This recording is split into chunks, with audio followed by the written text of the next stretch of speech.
I'm going to be sharing with you guys something that I have been taking quite some time to muster up the courage to talk about. And I'm actually kind of excited to finally let it out. Over the last 7 years, we've been here on YouTube as The Genius Life, beginning this new journey, moving from New Jersey to Maryland, as well as beginning a journey to be vegans. We grew up as Caribbeans, so he's Haitian, I'm Jamaican. We ate regular Caribbean food, And as we transitioned into the vegan lifestyle, it was an exciting time for us because we got to explore vegetables on a different level than what we did growing up, especially him. He didn't really eat a lot of vegetables. For me, veganism was a chance to be more healthy. I dealt with acne and menstrual issues and maybe a little bit of digestive issues, but nothing that was super notable at the time. But I just wanted to be and feel healthy. And so I thought veganism was a really great opportunity to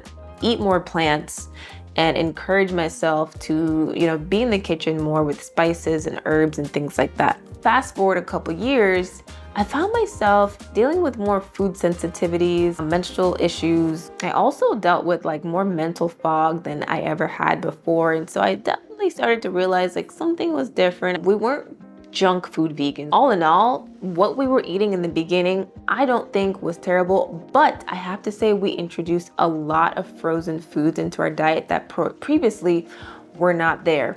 Things like smoothies, black bean patties, even some of the vegan meats and things like that we would just have occasionally just because it was fun to try or fun to eat. Really, I think my body just didn't know how to process some of those foods. On top of that, with some of the stresses that we were dealing with this new change, I felt like my body was starting to have less and less acids to digest food. And that's what I realized attributed to some of the malabsorption that I was dealing with later on, and which ended up being high yeast levels and candida. You guys have probably seen on my channel, I've talked about having candida and yeast issues. And so all of that combined with, of course, me eating a little bit too many sweets at some parts in my life, and then reducing the sweets and going on the candida cleanse, not having any sweets for 60 days straight. It was a lot of changes for my body. But I would say that one of the biggest things that I think attributed to digestive issues and skin issues and menstrual issues is the lack of a fat that would actually sustain my body type in particular. So to this day, I still do not consume meat. I don't consume fish. I don't consume milk as in raw milk. But I will tell you a little bit about how I do consume it, but in a different way. Because I wasn't consuming a fat that was sustainable enough for my body type, I was depleting in ways that I just couldn't understand. I couldn't figure out what it was. And also having a lot of dryness in the mouth, dryness in the hair, dryness in the face. I mean, no moisturizer, nothing could help this type of dryness. It was just internal. That moves me to what did I start eating? So over the last year that I've been taking a break from social media and posting on YouTube, I started to dig deeper into my Ayurvedic studies. I actually started a whole new course, and I'm studying to be an Ayurvedic health counselor. Yay!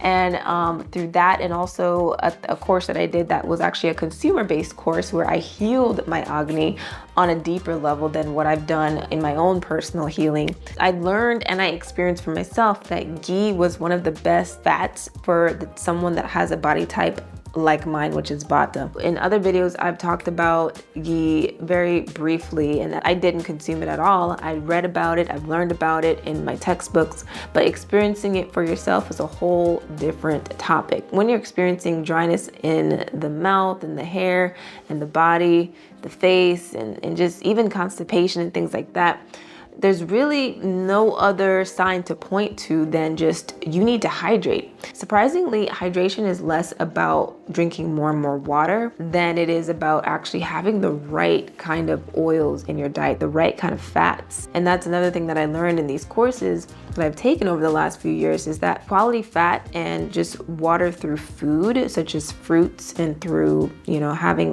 grains that are very soupy, porridges that are soupy, but the right kind of porridges, not the kind of porridges I had growing up. All of that plays a part in hydration, not necessarily drinking tons and tons of water, because that's just going to overwork your kidneys. Long story short, what I'm currently eating that is not vegan is ghee.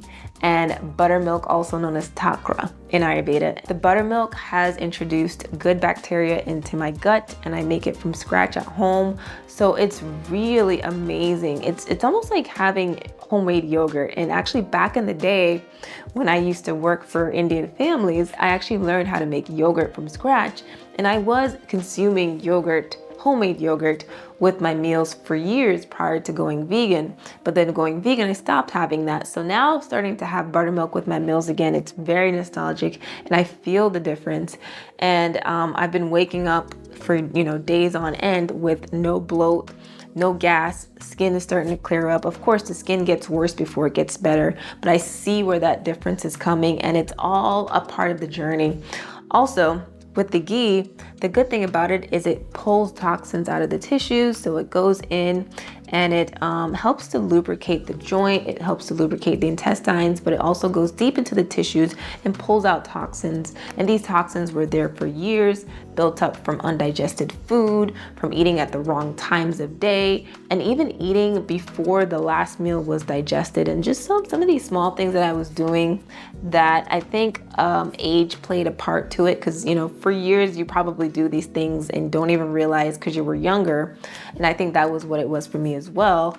And then slowly as you get older, it starts to catch up. Mainly, I would say veganism is not necessarily the problem. It's all about your body type. If you're more so a vata, more dry, prone to malabsorption, prone to being very slender, and maybe a little bit anxiety driven, you want to have enough unctuousness in your diet. And unctuousness comes from good quality fats, probiotics, and food that's balanced, not having too much of anything. So with vata, you want to have a little bit more of the heavy foods, such as like the sweet potatoes and the pumpkins and the grains, but they have to be well moisturized with the fats. And so I've learned all of that, and I've seen it for myself really the last year, and it's been such a blessing. So some of the foods that I still don't eat to this day, even though I'm not considered a vegan anymore, I still don't eat beef, I don't eat chicken, I'm still not a meat eater, because that's something that is not enticing to me. Not being vegan for me is not so much about going back to the meat and the eggs and all that stuff.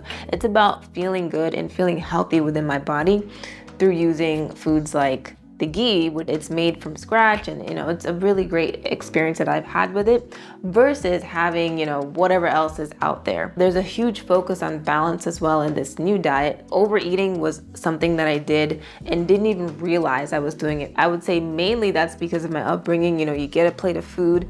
In my culture, you need to finish what's on your plate. It's not about when are you full, it's about, is your plate empty? It's more about the plate than it is about how does your stomach feel. And so retraining my mind to realize that it's really more about, are you at that 80% or are you at that 75% full level? Because that's where you need to stop eating. And that usually is around the time when you burp. Listening into my body and realizing when it's time to stop eating and actually acting on that. How has my health changed for the better? So some of the things that I've experienced in the last year with changing my diet is more energy, not as dry. Like I said, my hair, my skin, nails, everything was so dry.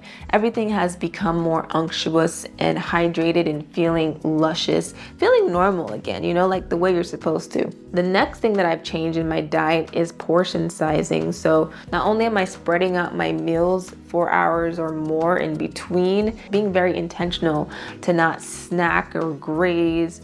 Every time I sit for a meal, I'm thinking, okay, this is a sacred space, this is a sacred environment, and this is a time for me to honor the ability to consume food and understand that this is about building consciousness and building my body's ability to help me move through this life, because without me switching my diet, I don't think I would have gotten that awareness. So last but not least, is veganism a bad diet? I would say that veganism is not a bad diet. If I didn't have a Vata body type, I may still be vegan to this day. I think veganism is more so for those who have more like Pitta to Kapha body type, that body type that's not more so prone to like malabsorption and things like that. If you're a Vata body type, or if you don't know if you're a Vata body type, I'll leave a link below for you to take the dosha quiz and see for yourself what your birth body type is, as well as what your current imbalances are, and that can give you an idea.